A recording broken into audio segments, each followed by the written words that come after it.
Hello guys. क्या आप भी कभी यूरोप जाना चाहते हो? क्या यूरोप आपकी ड्रीम डेस्टिनेशन है? बट लिटरली आपको आइटनरी से बहुत डर लगता है, बिकॉज मैक्सिमम केसेस में वीज़ा जो रिजेक्ट होता है, टूरिस्ट वीज़ा, वो आइटनरी की वजह से ही रिजेक्ट होता है। कैसा होगा अगर मैं आपको बताऊं कि आपको आइटनरी देने की ज़रूरत ही नहीं है? जी हाँ दोस्तों, अगर आप इस वीज़ा के थ्रू अप्लाई करोगे जो मैं आपको वीडियो में बताने वाला हूँ, सो इसके लिए आपको कोई आइटनरी देने की ज़रूरत नहीं है। एंड ऑल्सो वीज़ा का एक्सेप्टेंस रेट भी बहुत हाई रहता है अगर आप इस वीज़ा के थ्रू अप्लाई करोगे। सो या let's get straight to the video.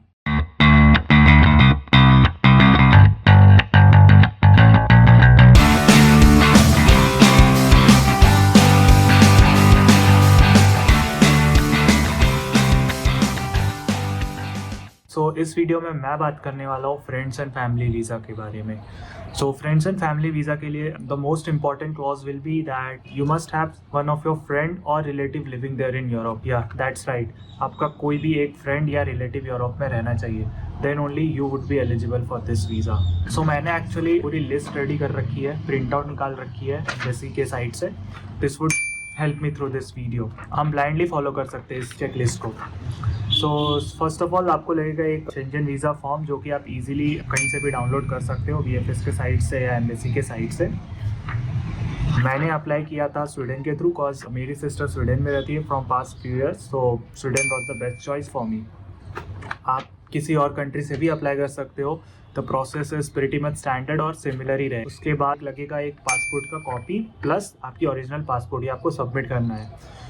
और आपको एक पासपोर्ट साइज फोटोग्राफ भी लगेगी। फोटोग्राफ की स्पेसिफिक डायमेंशंस होती है for Schengen visa, you can easily check that online. Try करता हूँ, मैं उसको मेंशन भी कर दूंगा वीडियो में।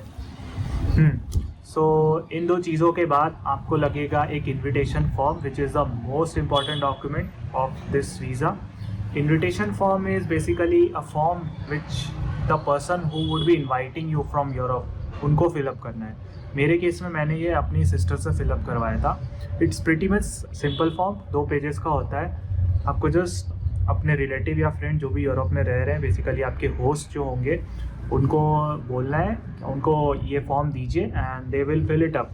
बेसिक डिटेल्स बस लगेगी उसमें, लिटरली आपकी बेसिक डिटेल्स, उनकी basic details, and why you are visiting Europe, why you want to come to Europe, for how long you would come and when you will leave. These are some basic simple details that needs to be there in your invitation form.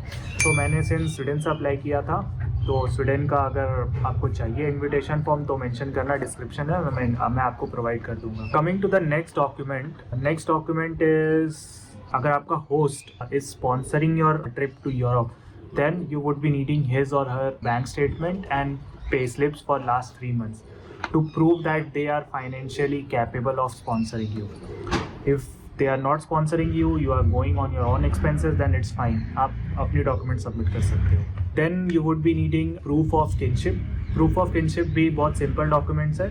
Proof of kinship is like you need to prove that the person, how the person is related to you, the person who is inviting and you, how both the guys are related to each other. In my case, since my sister was calling me or inviting me, so I used our birth certificates and passport to declare that she is my sibling.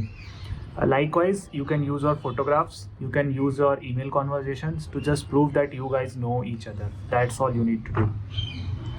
Moving on to the next document, which is proof of lodging. Proof of lodging, if you are staying in hotel, then show the hotel reservations. In my case, since I was staying with my sister, so मेरे लिए उनका rent agreement ही काफ़ी था। मैंने just उनका rent agreement दे दिया and I declared that I would B living in this place along with my sister. So that document is also sorted now. Coming to the next document, which is the flight reservation. Flight reservation is also a very simple document. 400-500 रुपये में आप easily return flight tickets book कर सकते हो। आपको dummy tickets ही book करना है, कोई ज़रूरत नहीं है आपको कंफर्म टिकट बुक करने का, या उसमें 3-4 हज़ार एक्स्ट्रा डाल के ऐसी टिकट बुक करने का जो आप कैंसिल करो और फुल रिफंड आ जाए। कोई ज़रूरत नहीं है ऐसी ticket. Go for the dummy ticket, because I personally called VFS and told them like I don't want spend so much on tickets at this point of time. So they only told from their end that you can go with the dummy tickets. So yeah, dummy tickets is a good option. And मैंने सिर्फ 500 रुपये में अपनी return tickets कर ली थी dummy ticket से। सो अगर आपको डमी टिकट से भी कुछ हेल्प चाहिए तो कमेंट में मेंशन करो, मैं रीच आउट करूँगा आपको और हम ट्राई करेंगे डमी टिकट्स, सस्ते से सस्ते डमी टिकट्स आपको मैं बता दूँगा कैसे लेने का। Coming to the next document is travel insurance. Travel insurance आपकी होनी चाहिए 50,000 US डॉलर्स की या फिर 30,000 यूरो की। और travel insurance should cover the entire period. आप जब से एंटर कर रहे हो जब लीव कर रहे हो यूरोप, आपकी वो पूरी ड्यूरेशन कवर होनी चाहिए। सो ट्रैवल इंश्योरेंस आप इजीली पॉलिसी बाजार से ले सकते हो प्राइसेस कंपेयर करके। Moving on to the next document which is documentary evidence of the applicant's professional activity. Yes, you need to declare what professionally you are doing currently. In my case, I am working as a tech consultant in a Perth-based startup. So मैंने just अपनी offer letter, payslips and my bank statement, ये 3 चीज़ document दिया था. If you are a student, then you would need your college IDs and some mark sheets. And if you are a pension holder, then you need a bank statement, your bank statement where your pension is getting credited. After that you need proof of financial means where आपको लगाना पड़ेगा अपने last 3 months की bank statements और employment contract अगर आपके पास है तो। अगर ITR है तो वेल एंड गुड, आप वो भी डाल दो। अगर आपको कोई स्पॉन्सर कर रहा है तो प्रूफ ऑफ स्पॉन्सरशिप भी आपको अटैच करनी पड़ेगी। That's all. इसके बाद जब आपकी सारी डॉक्यूमेंट्स रेडी हो जाए तो आपको सिंपल एक कवर लेटर बनाना है। कवर लेटर बहुत ही शॉर्ट और सिंपल रखो। कवर लेटर में आप जस्ट मेंशन कर दो कि आप क्यों यूरोप जाना चाहते हो, कब जा रहे हो, कब आ रहे हो, और सारी डॉक्यूमेंट जो भी आपने अटैच किया है अपने वीज़ा फॉर्म में लाइन बाय लाइन आप सब मेंशन कर दो। और कवर लेटर में भी आपको अगर कुछ हेल्प चाहिए तो मेरे को बोलना, मैं आपको रीच आउट कर लूँगा, नो इश्यूज़ ऑन दैट। जब सारा डॉक्यूमेंट्स आपकी रेडी हो जाए तो आपको एक अपॉइंटमेंट लेना है VFS का।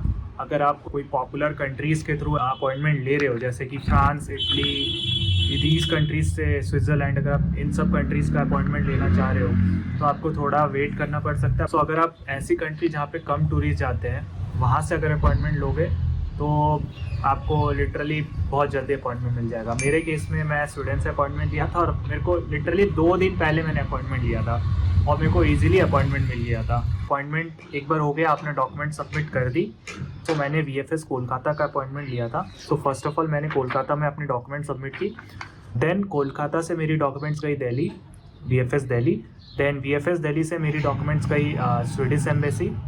स्वीडिश एम्बेसी से अगेन 1-2 दिन लगे मेरे स्टिकर प्रिंट आउट करने में, एंड देन आफ्टर 2 days वो स्वीडिश एम्बेसी से then again they send my passport to VFS Delhi, and then VFS Delhi sent my passport to VFS Kolkata, and then from VFS Kolkata I got my documents.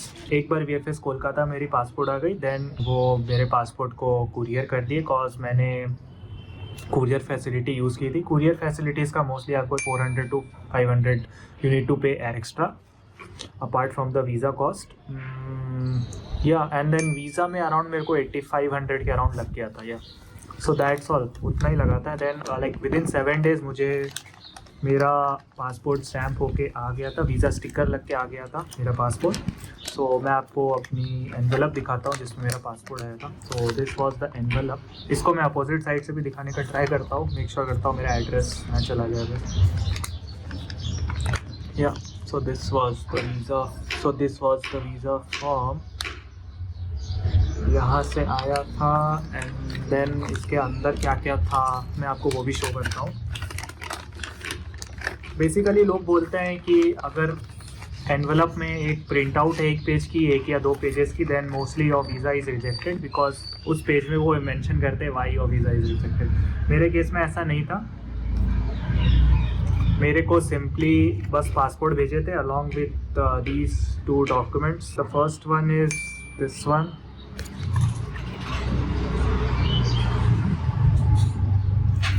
इसमें just लिखा है welcome to Sweden, that's all. Then the second document is this one. इसमें there's an important information written there, like they have written that I need to stick to my itinerary what I have submitted. Like अगर मैंने लिखा है कि मैं Sweden में ज़्यादा दिन स्टे कर रहा हूँ, तो I should be doing that, because in case अगर मैंने एयरपोर्ट पे बोर्डिंग के टाइम बोल दिया कि नो मैं फ्रांस में ज़्यादा दिन रहने वाला हूँ, तो वो मेरी बोर्डिंग डिनाई भी कर सकते हैं। यस, सो मेरे को एग्जैक्टली वही बोलना है बोर्डिंग के टाइम पे जो मैंने वीज़ा फॉर्म में मेंशन किया है, नहीं तो मेरी बोर्डिंग डिनाई हो सकती है। So yes, that's all guys, इसके आगे तो और कुछ है नहीं। विद इन 7 days मेरे को मेरा वीज़ा आ गया, and this Christmas I would be travelling to Switzerland and then I would be going to Sweden. So hoping for the best guys, और please do consider subscribing my channel, because एक बार आप subscribe कर दोगे मेरे को थोड़ा motivation मिलेगा, because this channel is very new. I definitely need your support right now. If you guys subscribe then you would be having opportunity to travel Europe along with me. So make sure to subscribe the channel guys. तब तक के लिए bye bye, मिलते हैं next video में। To subscribe